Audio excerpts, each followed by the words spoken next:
पार्वती तथा बारात की विदाई, भगवान शिव का समस्त देवताओं को विदा करके कैलाश पर रहना और शिव विवाहोपाख्यान के श्रवण की महिमा। ब्रह्मा जी बोले, हे नारद, इस प्रकार ब्राह्मणी ने देवी पार्वती को पातिव्रत धर्म का उपदेश देकर मेना को बुलाकर कहा, अब इनकी यात्रा की तैयारी कीजिए। मेना ने भी तथास्तु कहा और वे प्रेम से विभोर हो गई। तदनंतर धैर्य धारण कर काली को बुलाकर उसके विरह से व्याकुल हो उठी। उस समय वे मैना पार्वती को बारंबार गले लगाकर ऊंचे स्वर में रोने लगी और पार्वती भी दीन वचन कहती हुई ऊंचे स्वर से रोने लगी। शोक व्यथित होकर शैलप्रिया मैना और पार्वती मूर्छित हो गई। पार्वती के रोने के शब्द से सभी देव पत्नियां भी अपनी सुध-बुध खो बैठी। उस समय सभी देव स्त्रियां रोने लगी तथा अचेत हो गई। विदा होते हुए स्वयं योगेश्वर भी रो पड़े, तब दूसरों की क्या बात। इसी समय बड़ी शीघ्रता के साथ हिमालय भी अपने सभी पुत्रों, मंत्रियों तथा अन्य ब्राह्मणों के साथ वहां आ पहुंचे। उस समय हिमालय भी पार्वती को गोद में लेकर मोहवश रोने लगे। हे वत्से, इस घर को शून्य कर तुम कहाँ जा रही हो? इस प्रकार कह करके वे बारंबार रोने लगे। तब ब्राह्मणों के साथ उनके ज्ञानी तथा श्रेष्ठ पुरोहित ने उन पर कृपा कर अध्यात्म विद्या का उपदेश देकर उन्हें समझाया।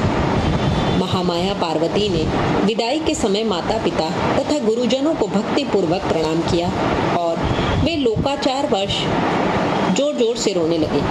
पार्वती के रोने से वहां उपस्थित सभी स्त्रियां, माता मेना, सगे संबंधी तथा अन्य भी रोने लगे।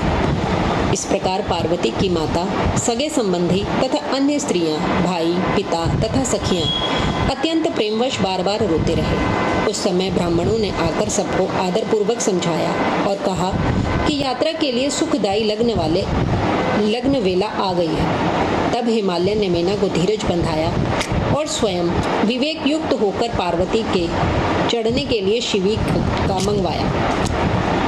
तदनंतर ब्राह्मण स्त्रियों ने पार्वती को पालकी में चढ़ाया और माता पिता, ब्राह्मण आदि सबने आशीर्वाद प्रदान किया। मेना और हिमालय ने महारानियों के योग्य उपचार पार्वती को प्रदान किए और अन्यों के लिए सर्वथा दुर्लभ द्रव्य समूह दिए। हे मुने, पार्वती ने अपने माता पिता, गुरुजन, ब्राह्मण, पुरोहित, संबंधी एवं स्त्रियों को प्रणाम करके प्रस्थान किया।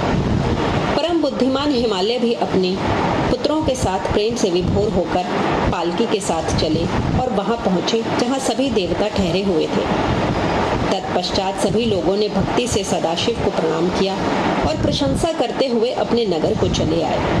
तब पार्वती के कैलाश पहुंचते ही सभी लोगों ने बहुत बड़ा उत्सव किया।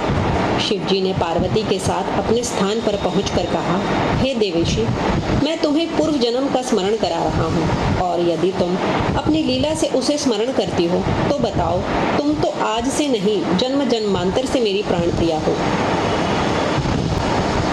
पार्वती बोली, हे प्राणेश्वर, मुझे सभी बातों का स्मरण है, किंतु हे भव, इस समय आप चुप रहिए और आज जो कार्य उपस्थित है उसी को शीघ्र कीजिए। आपको नमस्कार है। ब्रह्मा जी बोले, इस प्रकार प्रिया पार्वती के सैकड़ों सुधा धाराओं के समान वचन को सुनकर विश्वेश्वर प्रसन्न हो गए और लौकिकाचार में संलग्न हो गए। शिव जी ने अनेक प्रकार की भोजन सामग्री एकत्रित कर नारायण आदि सभी देवगणों को नानाविध मनोहर भोज्य वस्तुओं का भोजन कराया।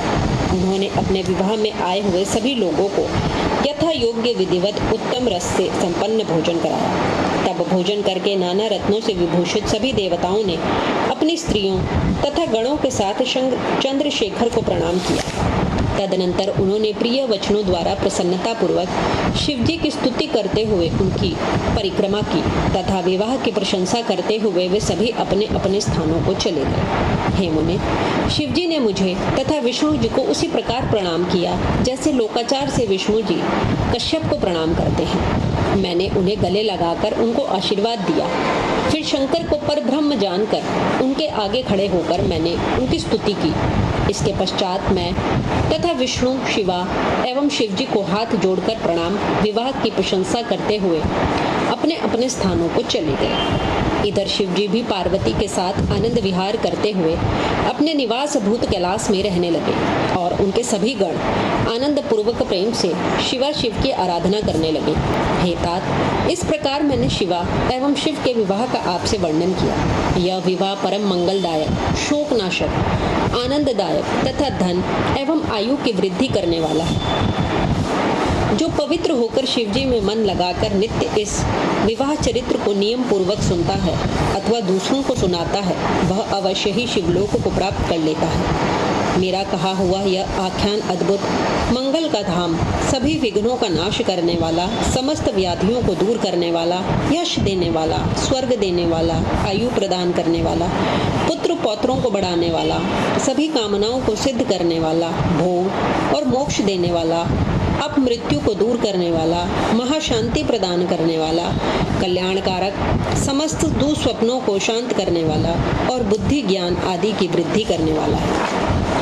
अपने शुभ की इच्छा रखने वाले लोगों को सभी कल्याणकारक उत्सवों में प्रयत्न पूर्वक प्रेम के साथ शिव को संतुष्ट करने वाले इस आख्यान का पाठ करना चाहिए। विशेष रूप से देवता आदि की प्रतिष्ठा के समय और शिव के सभी कार्यों के प्रारंभ में प्रेम से इस आख्यान का पाठ करना चाहिए। जो पवित्र होकर शिवा शिव के इस चरित्र को सुनता है, उसके सभी कार्य सिद्ध हो जाते हैं। यह सत्य है, इसमें संशय नहीं है। इस प्रकार श्री शिव महापुराण के अंतर्गत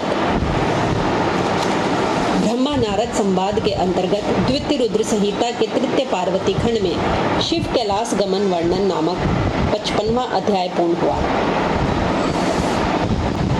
द्वितीय रुद्र संहिता का तृतीय पार्वती खंड संपूर्ण हुआ।